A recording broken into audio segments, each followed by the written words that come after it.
Olá, meu nome é Edson Borim, eu sou professor do Instituto de Computação da Unicamp e na videoaula de hoje eu vou falar sobre como a gente pode acessar periféricos programando em linguagem de montagem para o BASIC5. Bom, na agenda de aula, primeiro eu vou falar um pouquinho sobre o que são periféricos, né, como que eles, qual a interface deles, né, com a linguagem de programação. Depois eu vou falar sobre a conexão de periféricos com a CPU, principalmente a conexão física, né. E aí eu vou mostrar como que a gente faz leitura e escrita de dados em periféricos, né, para a gente realizar entrada e saída.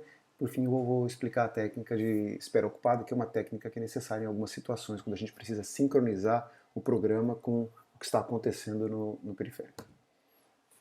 Bom, então inicialmente, periféricos são dispositivos de entrada e saída, tá? E/S ou I/O devices também. Tem diversos tipos, né? Por exemplo, tem periféricos que são apenas de entrada, como mouse, teclado, microfone, câmera web, né? Tem alguns que são apenas de saída, como monitor, impressora, tá? E tem alguns que fazem entrada e saída, né? Dispositivos de armazenamento de dados, principalmente, né? Um HD ou um pendrive, né? Flash. Tá? Bom, os periféricos eles são conectados à CPU através de barramentos. Então, nesse diagrama aqui eu mostro um sistema computacional que tem a CPU, tá? Um processador aqui, tem a memória principal, né? Os dois conectados, né, ao barramento. A gente tem um HD conectado no barramento também. Tem um dispositivo de saída, né, que está conectado ao monitor aqui, e um dispositivo de entrada, né, que é um teclado, tá? Todos eles conectados ao barramento. A CPU ela conversa com esses dispositivos, né, através do barramento, da mesma forma que ela conversa com a memória. Bom, os periféricos eles podem possuir registradores ou memórias internas, tá? E operações de entrada e saída são realizadas através da leitura e escrita nesses registradores e memórias internas. Então esse aqui é um conceito fundamental, né? Quando a gente tiver um dispositivo de saída, se eu quero enviar um dado para fora do meu computador, né, se eu quero realizar uma operação de saída, basicamente o que a gente vai fazer é a gente vai escrever em um registrador, né, desse periférico ou numa memória interna desse periférico. Se a gente está realizando uma operação de entrada, a gente vai ler de um registrador ou de uma memória interna. Então, por exemplo, vamos supor que a gente tem um sistema computacional que tem um processador RISC-V 32i, né, e ele tem uma memória principal, ambos conectados no barramento, e a gente também tem um periférico aqui, é um controlador de display, tá, que está conectado num display de segmentos. Tá? O display de segmentos ele é um display que tem diversos segmentos e tem um ponto aqui, tá? Cada um desses segmentos ele pode ser ligado, né? Ele é em essência, hoje em dia, né, a gente implementa isso aqui com LEDs, tá? Então cada um desses traços aqui, né, ou desses segmentos é um LED que você pode ligar ou desligar. E aí, dependendo do subconjunto que você liga, isso exibe um padrão que, né, lembra uma letra ou um número. Né? Nesse caso aqui, olha, os segmentos A, F, G, C e D estão ligados, enquanto que o E, o B e o P, que é o ponto, estão desligados. Isso, né, mostra um padrão que parece o número 5. Tá? Muito bem. Bom, o controlador do display é o dispositivo que vai ligar ou desligar cada um desses segmentos. E ele faz isso, né, de acordo com o valor que ele tem no registrador de controle dele. Né? Então ele tem um registrador de 8 bits. Né? O bit menos significativo, ele controla, né, se o segmento G está ligado ou desligado. Então, se tiver um valor 1 aqui, ele vai ser ligado. O segundo bit menos significativo, ele controla se o segmento F, né, vai estar desligado ou ligado. Né? Já o terceiro menos significativo controla se o segmento E vai estar desligado ou ligado. Então, nesse caso aqui, olha, 1, o G está ligado. Né? 1, o F está ligado. 0, o segmento E está desligado. Tá? O C e o D estão ligados. Né? O C e o D estão ligados. O B está desligado. O A está ligado, olha aqui em cima. E o P está desligado. Então, se eu escrever essa sequência de bits aqui, tá, neste registrador, eu vou ligar um subconjunto dos segmentos que vai fazer com que pareça que o número 5 está sendo escrito naquele display. Tá? Note, isso é muito importante.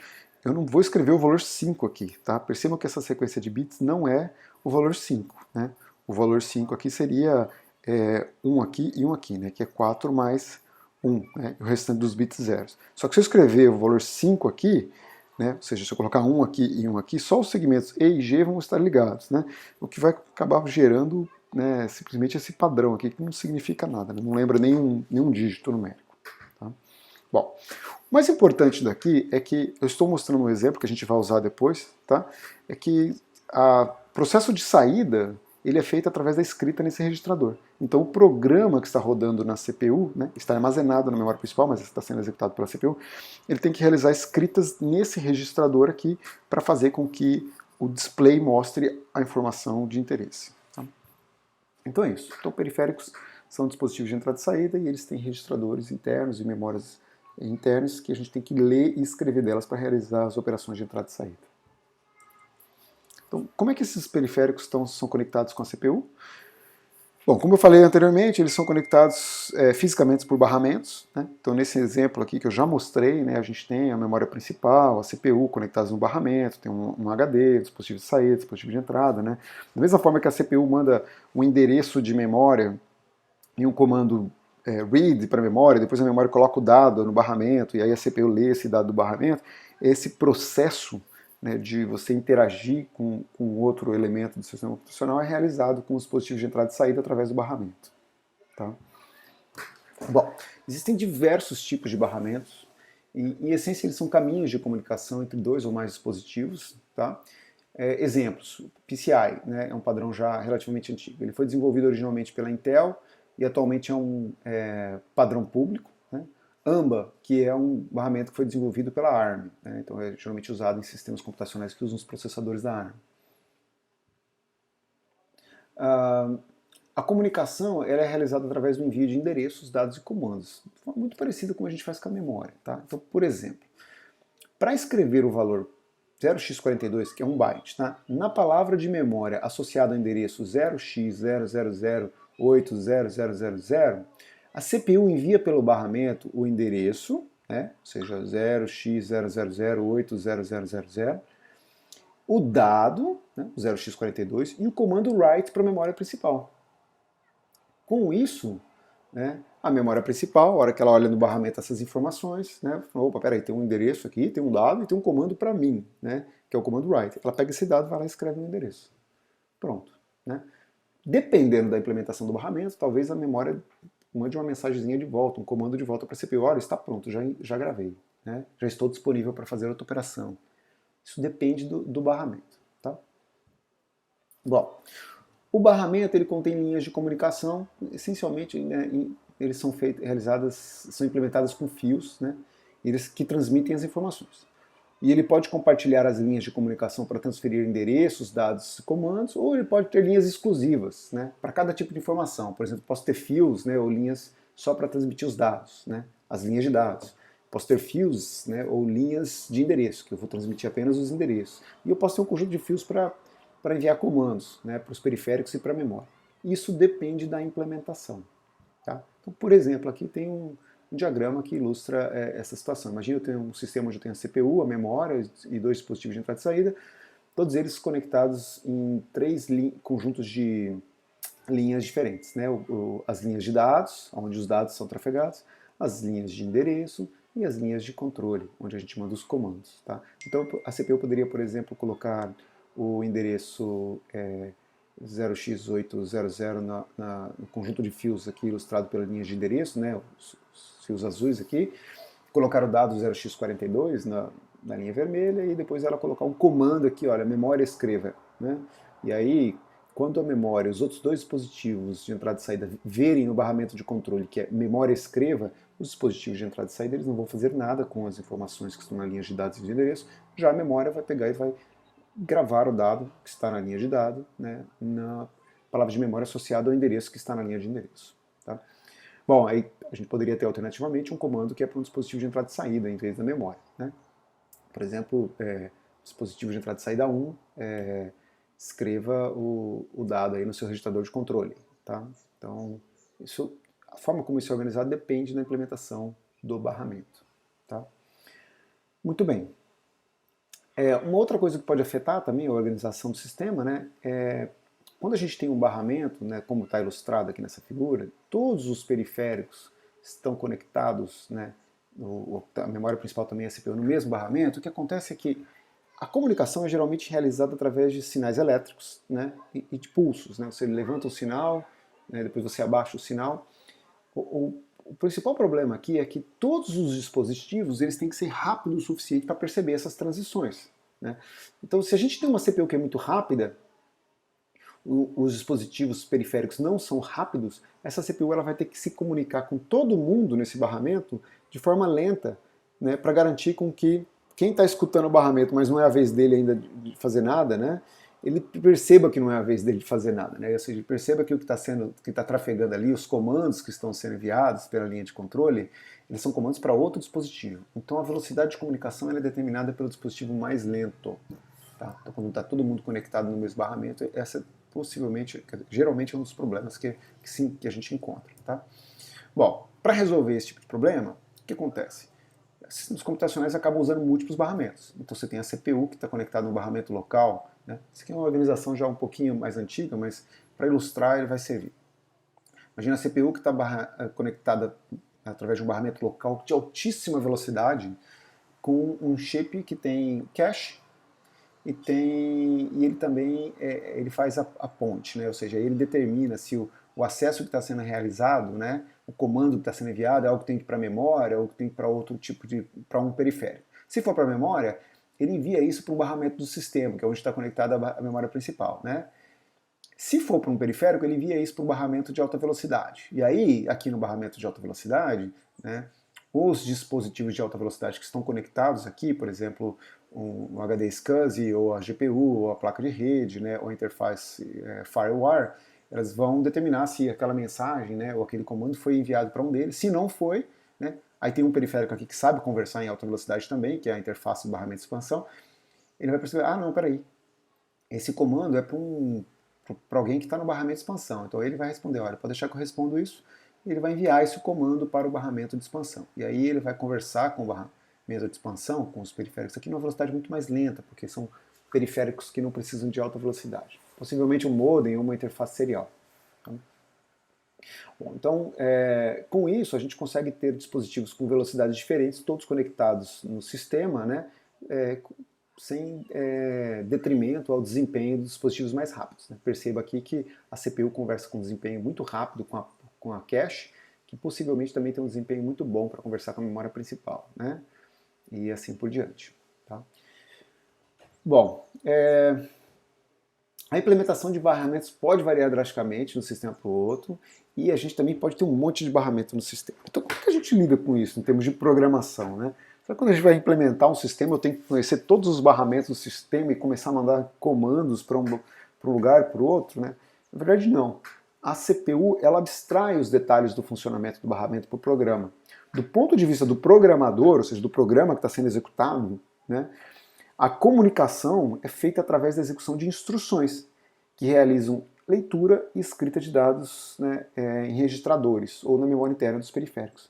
Então, o meu programa, que vai interagir com o periférico, ele basicamente vai executar instruções que vão, né, acessar esses registradores internos ou memória interna.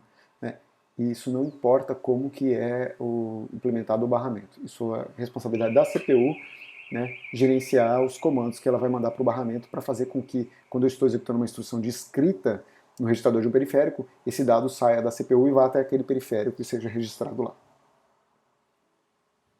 Muito bem, então, né, apesar da conexão pode ser bem complexa, isso tudo é abstraído para o programador. Tá? Bom, então como é que a gente faz a leitura e escrita de dados em periféricos, né, usando essas instruções? Então, recapitulando aqui, né, operações de entrada e saída são realizadas através de leitura e escrita nos registradores e memórias internas dos periféricos. Tem duas formas principais de fazer isso. Dado sendo transferido da CPU para o periférico ou vice-versa, ou diretamente da memória principal para o periférico e vice-versa. Neste segundo caso, a gente precisa de um processadorzinho especializado, a gente vai falar rapidamente sobre ele, mas o mais importante é o primeiro caso. Até porque, para configurar o processadorzinho especializado do segundo caso, a gente vai precisar fazer a interação CPU-periférico. Então a gente vai focar nisso aqui. Tá? Bom, como é que a gente realiza então a transferência de dados entre CPU e periféricos? Isso é realizado com instruções, conjunto de instruções, né, da arquitetura. Tem duas formas distintas de fazer. A primeira é chamada de Port Mapped I/O e a segunda de Memory Mapped I/O. A gente já vai ver o que significa isso. Bom, então no Port Mapped I/O, é basicamente um método que emprega instruções especializadas para copiar dados entre a CPU e os periféricos. Tá? Neste contexto, uma I/O port, ou uma porta I/O, é um valor numérico que identifica os registradores e posições de memórias internas dos periféricos, quase como se fosse um endereço. Né? Em essência, é um endereço. E uma I/O instruction, né, ou instrução de entrada e saída, é uma instrução especializada para copiar dados entre a CPU e os periféricos.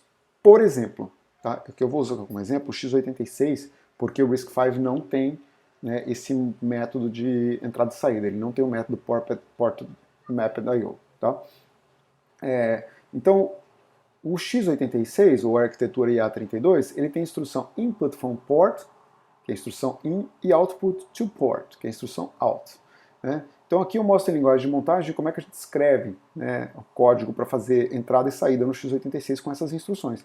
No caso da instrução in, a gente coloca in, coloca o número da porta, que é um número que identifica qual é o registrador do periférico, e aí a gente coloca um registrador. Tá? Aqui no caso do x86, tá, da arquitetura IA32, ela tem o registrador AL, é um registrador de 8 bits. Tá? Então a sintaxe da linguagem de montagem também exige que a gente coloque o porcento antes do nome do registrador aqui. Então basicamente é essa instrução que está dizendo para a CPU. Pega o valor que está em... Pega o valor que está no registrador, no periférico, né, que está associado a essa porta, né, a porta 0x71, lê esse valor e grava no meu registrador aqui dentro da CPU. Estou fazendo a entrada. Tá? Bom, a instrução out, analogamente, ela pega o valor que está num registrador da CPU, no caso AL, e ela vai gravar num registrador de um periférico. Nesse caso, o registrador de um periférico que está associado à porta 0x70.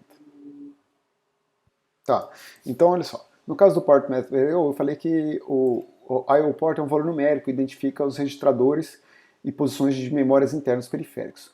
O I/O address space é o conjunto de valores válidos de I/O ports. Tá? Então, no fundo, o I/O port é um valor numérico e o conjunto, o espaço de endereçamento de entrada e saída é um conjunto de valores numéricos, tá? que são válidos como portas I/O. Então, o espaço de endereçamento de palavras da memória principal, tá, que é o Memory Address Space, e o I/O Address Space são distintos neste método. Tá? Então, o que significa isso? Mesmo o valor numérico, por exemplo, 0x70, pode ser usado para identificar uma palavra de memória, da memória principal e um registrador de um periférico. Tá?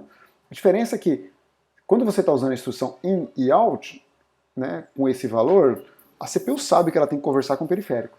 Se você estiver usando a instrução load ou store com esse endereço, ela sabe que você tem que conversar com a memória.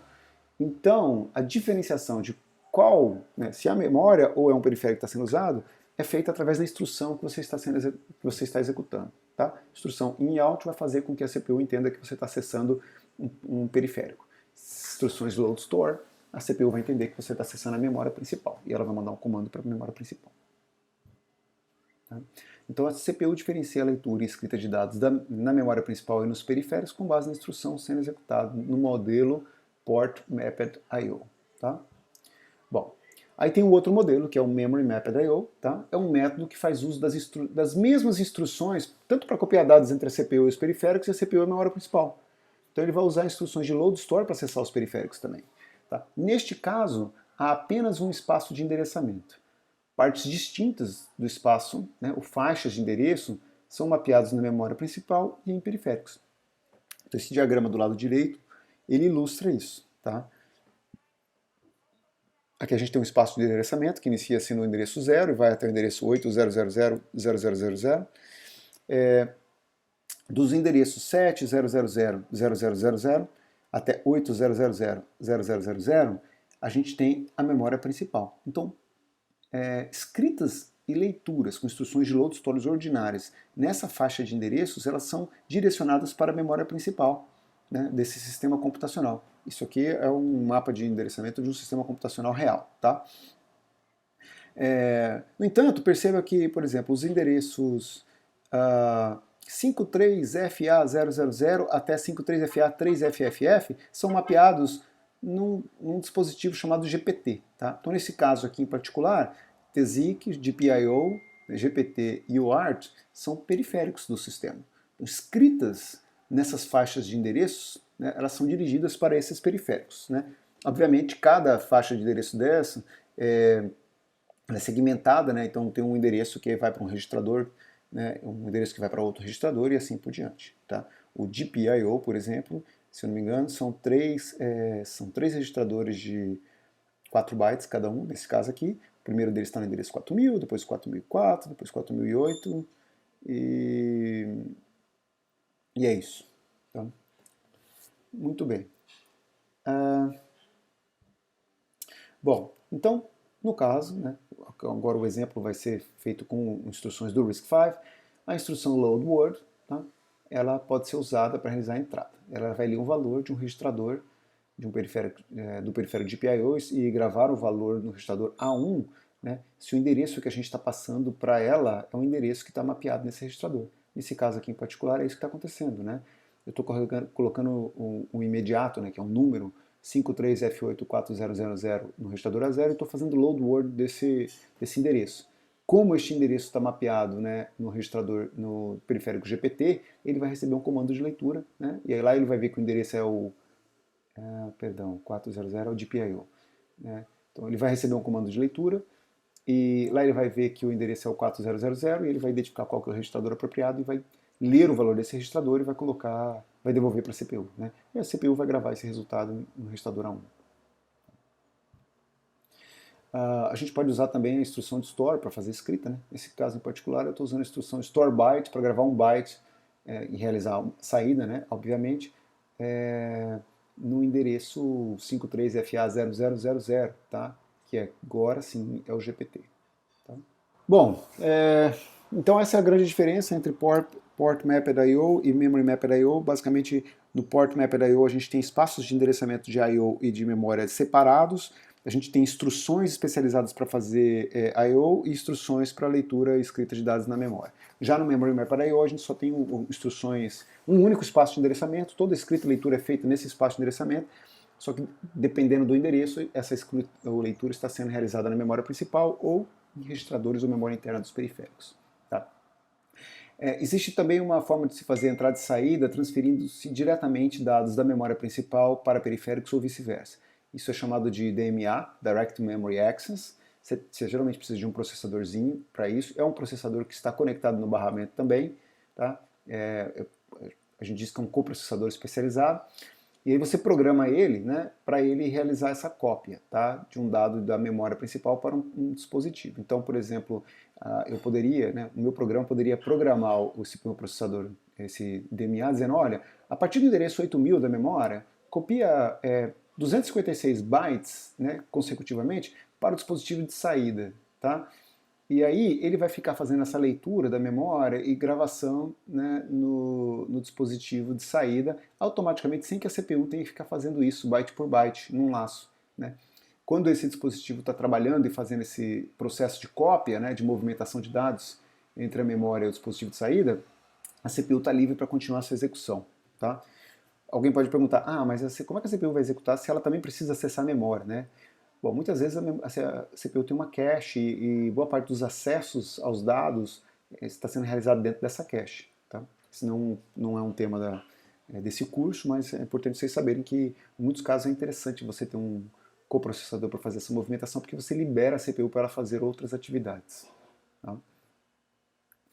Isso pode ser, por exemplo, interessante quando você quer ler um dado do HD para a memória, né? Ou gravar um dado que está na memória no HD, e assim por diante. De qualquer forma, esse coprocessador, né, o processador de acesso direto à memória, ele é um periférico e você programa ele usando Port Mapped I/O ou Memory Mapped I/O, né, escrevendo e lendo de registradores que estão dentro desse periférico aqui. Bom, então no caso do RISC-V, né, a entrada e saída é feita com Memory Mapped I/O, tá? Onde a gente pode usar as mesmas instruções de transferência de dados entre a memória, né, e os registradores da CPU para acessar periféricos. Tá? O que vai diferenciar uma coisa da outra são os endereços de memória que a gente está usando. E tem acesso direto à memória com coprocessador? Depende da implementação. Você pode ter um dispositivo celular, por exemplo, com um processador RISC-V que tem um DMA. Ou você pode ter um microcontrolador que está fazendo leitura de temperatura no dispositivo IoT que não tem um dispositivo DMA lá, né? Aí não vai existir isso aí. Então o dispositivo DMA nada mais é do que um periférico, tá? Que pode existir ou não no sistema computacional. Já os métodos Port Mapped I/O e Memory Mapped I/O, eles estão intrinsecamente ligados ao projeto da arquitetura, tá? Ao conjunto de instruções do processador. No caso do RISC-V não tem instruções especializadas para I/O, né? Ele parte do pressuposto que toda a entrada e saída vai ser realizada com Memory Mapped I/O. Então, no RISC-V, para a gente fazer uma operação de saída, basta escrever no endereço que está mapeado no periférico. Nesse caso aqui, endereço 53FA0000, tá? Para fazer entrada, basta fazer leitura de um endereço que está mapeado também no registrador de um periférico. Então, para ilustrar esse conceito, eu vou mostrar um sistema computacional aqui que é usado num elevador. Tá? Então, esse nosso sistema possui um processador RISC-V 32i e uma memória principal, conectados no barramento, como está aqui do lado. Né? Ele também possui um display que mostra o andar para os passageiros, né, ou as passageiras. Então está aqui, eu coloquei o controlador de display, como a gente já discutiu anteriormente, ligado a um display de 7 segmentos. E ele contém um sensor que determina qual que é o andar no qual o elevador se encontra. Tá? Então esse sensor, né, ele vai, toda vez que o elevador ele está num andar diferente, ele vem e escreve aqui nesse registrador Data Register, né, que está mapeado no endereço 0000080, ele escreve qual que é o andar. Então, no caso do quarto andar, ele vai escrever o número 4 aqui. Tá? Agora, o sistema tem que pegar esse número 4, né, e aí ele tem que determinar qual que é a palavra de controle que ele tem que escrever aqui no Control Register para aparecer um conjunto, para ligar um conjunto de segmentos e ficar aparecendo um número que lembra o número 4 ali. Né? Lembrando que a gente não pode escrever o número 4 aqui diretamente. Né? Nesse caso em particular, se eu escrever o número 4, eu tenho um monte de zeros e só tenho um aqui. Eu só estou ligando um dos segmentos. Tá bom? Então eu preciso converter o andar, né, no padrão. Tá? Bom, então para isso, né, como é que a gente vai fazer esse processo? Vai ser um software, vai ser uma rotina que é implementada em linguagem de montagem RISC-V, que fica na memória principal, e a CPU vai executar.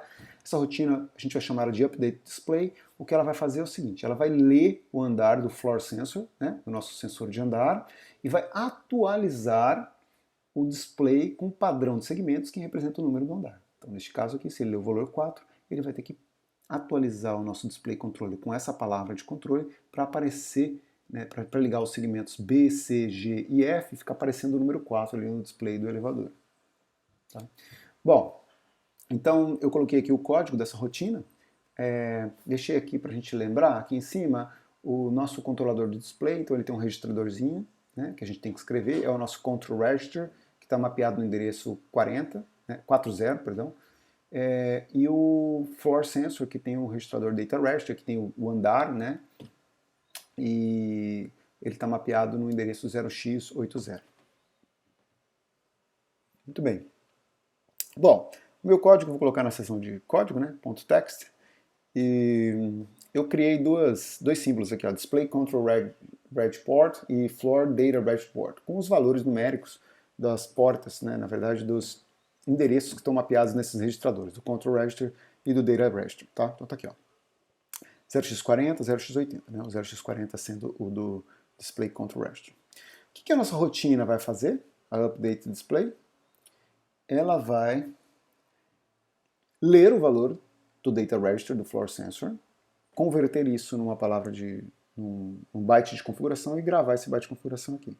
Bom, então para isso eu vou colocar um endereço, né, associado ao registrador Data Register, tá, que é o Floor Data Register Port, tá aqui, ó, né, endereço 0x000080, vou colocar ele em A0 e eu vou ler um byte de A0 e colocar em A1. Tá? Então eu acabei de colocar em A1 o andar atual. Né? Se for 2 ali o valor, eu estou no segundo andar, se for 3, eu estou no terceiro andar, e assim por diante. Agora eu preciso converter isso para um byte de configuração. Como é que eu vou fazer isso? Eu poderia ter um código que tem um monte de if. Né? If o valor for 0, escreve esse byte. Se o valor for 1, escreve esse byte. Se o valor for 2, escreve esse byte. E manualmente eu determino todos os 10 dígitos, né? Como representar eles no meu display aqui. Né? Quais são os segmentos que eu tenho que ligar. Bom, eu fiz isso, né? Mas eu não fiz um monte de ifs. O que eu fiz? Eu criei uma tabela, né? onde essa tabela ela tem 10 valores, né? O primeiro valor, né, ele tem esse padrão 0x7e, ele liga um conjunto de segmentos que vai ficar aparecendo o número 0. Esse segundo padrão, ele vai ligar um conjunto de segmentos que vai ficar aparecendo o número 1 no meu display. Esse aqui liga um conjunto de segmentos que vai ficar aparecendo o número 3 e assim por diante. Então, se eu quero mostrar o número 0, basta eu carregar esse byte. Se eu quero mostrar o número 1, basta eu carregar esse byte. O número 2, eu carrego esse byte e assim por diante. Então, olha só que legal. Já que eu tenho o número do andar, basta eu acessar essa tabela usando o número do andar. E é isso que eu faço aqui. Eu pego o número do andar e coloco em A1, depois eu coloco o endereço dessa tabela, né, usando a instrução load address no registrador A0, eu somo esse endereço com A1, né, porque eu quero agora acessar um desses elementos aqui. Se for o 0, eu quero que seja esse, o andar 1 eu quero que seja esse, o 2 esse. E aí depois eu pego esse endereço que eu acabei de computar e eu carrego ele da memória. Eu carrego um byte. Tá? Bom, aqui eu carreguei esse byte em A1 e agora eu tenho que gravar esse byte no meu controlador do display. Né? Então eu coloco o endereço que está associado ao registrador control register em A0. Tá? E aí eu uso a instrução store byte para pegar esse byte que está em A1, né, e gravar lá no meu control register. Pronto, aí eu posso retornar. Então é isso que essa rotina faz. Ela lê um dado que está no dispositivo de entrada, processa esse dado e ela escreve um outro valor no dispositivo de saída. Bom, então a gente viu, né, que fazer leitura e escrita de dados em periféricos é simples, basta você usar instruções do processador. E no modo Port Mapped.io você tem instruções especializadas e no modo Memory Mapped.io você usa as próprias instruções que são usadas para acessar a memória, né, para você se comunicar ou escrever e ler dos registradores e memórias internas dos periféricos. Né. E a gente viu que no RISC-V o modelo de entrada e saída adotado é o Memory Mapped.io. Então, eu tive um pequeno exemplo também, onde a gente tem um dispositivo com uma entrada e com uma saída, com dispositivo de entrada e dispositivo de saída, e a gente teve que implementar uma rotina que fazia leitura de uma informação de entrada, fazer um pequeno processamento e gravar, né, um byte de controle na saída. Agora vamos falar um pouquinho sobre a técnica de espera ocupada, busy waiting. Então, busy waiting, ou espera ocupada, é uma técnica de sincronização na qual o programa aguarda uma condição se tornar verdadeira, verificando essa condição repetidamente, até que ela se torne verdadeira. Ela é implementada através de um laço que checa a condição a cada iteração. Então eu checo, olha, a condição é verdadeira? Não, então repete. A condição é verdadeira? Não, então repete. E assim por diante. Caso ela seja falsa, então ele fica repetindo, tá? Saltando para o início do laço. E ele tenta novamente. Caso contrário, no momento em que ela se torna verdadeira, ele sai do laço e segue a execução com código após o laço. Com isso, a gente prende a CPU, né, até que o dispositivo ele esteja num certo estado. Tá? E aí ele continua a execução a partir dali.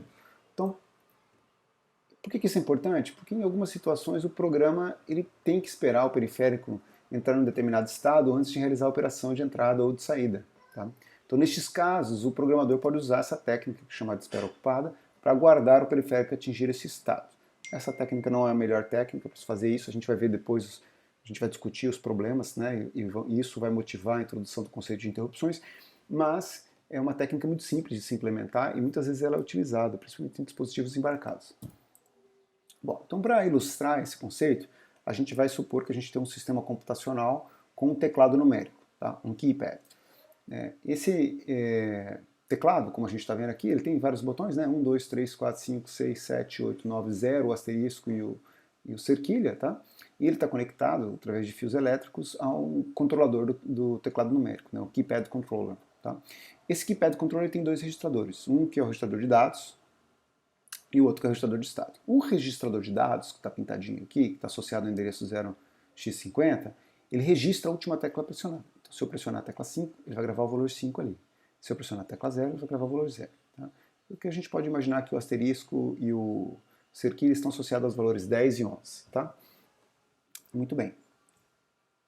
Já o registrador de estados, ele diz qual que é o estado atual do keypad. Então, apesar dele ter 8 bits, né, a gente lê um byte quando a gente está lendo ele, só os dois últimos bits têm significado aqui para a gente. O bit menos significativo, que é o último, é o bit 0, ele significa que ele informa se o keypad está pronto ou não, né? É o estado ready. O que significa ele estar ready, né? Indica que se alguma tecla foi pressionada desde a última vez que o data read foi lido pela CPU. Então você imagina que você tem um programa que lê um dado aqui, da próxima vez quando ele volta aqui, ele quer ler um dado, ele quer saber se esse dado é novo ou é a mesma coisa que a mesma informação que você já leu lá, né? E nota que você não pode comparar o último dado lido com esse, porque se o usuário pressionar a mesma tecla 2 vezes, vai ser igual, né? E você não vai saber se ele foi pressionado ou não. Então como que ele sabe isso? Toda vez que a CPU faz uma leitura no data register, ele pega o bit do ready e ele zera. Se o usuário vir pressionar qualquer tecla, ele levanta o bit do ready. Então a CPU ela pode inspecionar o bit ready para saber se teve uma tecla que foi pressionada desde a última vez que ela leu a informação aqui. Tá? Bom, e aí tem o bit 1, que é o segundo bit, né, o segundo menos significativo, que o significado dele é overrun. Tá? Ele indica se o teclado ele foi pressionado mais de uma vez desde a última vez que o data read foi lido pela CPU. Então aqui é um ponto importante. Perceba que só tem um registrador para guardar a última tecla está pressionada. Se o usuário teclou mais de uma tecla, né, por exemplo, ele teclou 4 e depois o 5, só o 5 está registrado aqui. E o sistema perdeu a informação de que a tecla 4 foi pressionada. Então, o que acontece, né, é que esse controlador ele vai registrar que teve uma informação que foi perdida, levantando-se o segundo bit aqui. Teve um overrun, ou seja, o conteúdo que está no data read foi sobrescrito antes mesmo da CPU ter a oportunidade de ler aquele valor. Tá? Aí, nesse caso, o sistema pode, por exemplo, quando ele detectar que isso acontece, apitar ou levantar um LED, porque ele não está conseguindo processar em velocidade suficiente as teclas que estão sendo pressionadas. Né? Esse caso é um pouco absurdo, né? Óbvio que um sistema computacional é muito mais rápido que um humano pressionando um teclado numérico, mas se isso aí fosse uma placa de rede, por exemplo, né? Onde a interface é com outro sistema computacional que é muito rápido, poderia acontecer. Então, muito bem. Então tá aí, esse é o nosso sistema para a gente ilustrar o conceito de visual. Tá? Bom, a gente vai implementar então a rotina read keypad, né? E o comportamento dela é o seguinte: ela retorna o valor da tecla que foi pressionada. Tá? Caso nenhuma tecla tenha sido pressionada desde a última leitura, ele tem que esperar até que uma nova tecla seja pressionada. Então essa rotina ela é bloqueante, tá? Ela vai ficar esperando até que alguém pressione alguma coisa. Quando alguém pressionar, ele vai devolver a tecla. Caso o teclado tenha sido pressionado mais de uma vez, desde a última leitura, a rotina tem que retornar o valor -1.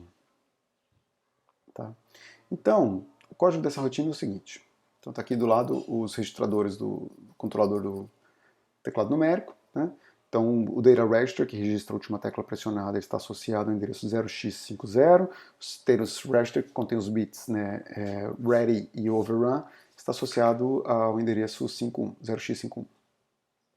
Bom, meu código vai ficar na seção de código, né, .text, e aí eu defini as seguintes constantes. Data reg port, né, 0x50, né, que é o endereço do meu registrador data register. Stat reg port, que é o endereço do meu registrador de status, né, 0x051. E aí eu criei duas máscaras aqui, o ready mask e overrun mask. A ready mask tem o valor 1. Se eu fizer um erro bit a bit dessa máscara com o valor que eu li do status register, ele zera todos os bits menos o primeiro, o menos significativo. Né? Claro, se o menos significativo já é 0, o resultado vai ser 0. Se ele for 1, vai ser 1. E essa outra máscara, que é a máscara overrun, que é o segundo bit setado, ele vai zerar todos os bits menos o segundo, e eu vou poder inspecionar se o bit overrun está ligado ou não. Bom, como é que a gente faz isso? Tem a rotina aqui, read keypad. Né? Primeiramente, eu vou ler o status, tá bom? Então eu vou colocar o endereço que está associado ao registrador de estado em A0, vou fazer a leitura do meu byte, né? Nota que esse é um registrador de 1 byte, então vou usar a instrução load byte. E vou colocar em A0. E aí a primeira coisa que eu vou fazer é, eu vou fazer um E bit a bit da minha máscara ready com A0, eu vou colocar em T0, porque eu quero saber se já tem um dado novo ou não. E aí eu vou fazer uma comparação do resultado desse E bit a bit com um 0. Se for igual a 0, quer dizer que não tem dado novo. Então, branch equals 0, né? Se o meu T0 for 0, eu vou saltar de novo para cá, read keypad. E vou ficar nesse laço. Isso aqui é a minha espera ocupada. Vou ficar lendo repetidamente o status register, e enquanto o bit menos significativo, que é o que indica, né, o estado ready, não for 1, eu vou ficar relendo isso aqui. Tá? Bom, no momento em que tiver um ready, ou seja, alguém pressionou um botão e o bit ready foi ligado, então essa condição aqui ela vai ser quer dizer, vai ter o 1, né? Então o branch equals 0 não vai mais saltar, porque não é mais igual a 0, e aí eu vim para cá. Aí aqui a próxima coisa que eu vou fazer é, eu vou fazer um E, bit a bit, do valor de A0, que é o valor que eu li, né, do status rest da última vez, com a máscara overrun mask, e colocar em T0. Se não for igual a 0, ou seja, aquele bit está ligado, então eu vou saltar para o rótulo overrun occurred, né? Ou seja, eu sei que ocorreu perda de informação. Nesse caso, a semântica da rotina é, vamos escrever o valor -1 em A0 e a gente retorna, tá?